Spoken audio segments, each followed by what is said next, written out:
नमस्ते सबैलाई, यस च्यानलमा स्वागत छ। आज हामी काठमाडौँ उपत्यकाभित्र पर्ने 4 नारायण मध्ये एक नारायणको अवलोकन गर्नेछौँ, बिसङ्खुनारायण। यो धार्मिक र सांस्कृतिक महत्त्व बोकेको स्थान ललितपुर जिल्लाको गोदावरी नगरपालिकामा पर्दछ। ललितपुरको साधोबाटोबाट करिब 6 किलोमिटर टाढा दक्षिण पूर्वतर्फ पर्ने यस पवित्र धार्मिक स्थल चारैतिर हरियाली, शान्त वातावरण र स्वच्छ हावापानीले भरिभराउँछ।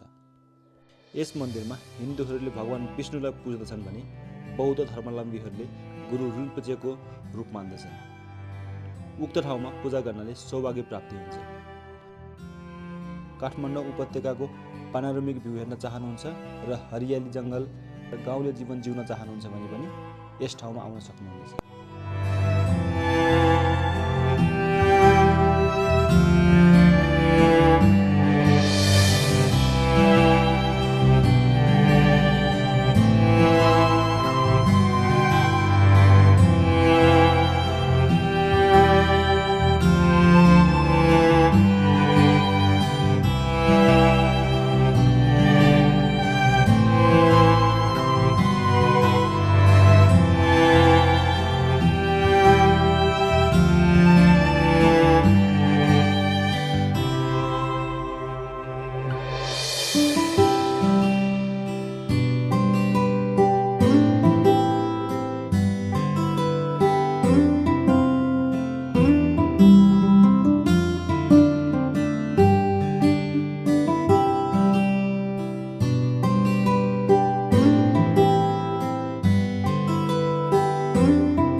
Hello everyone, welcome to the world of Birdeyecreation.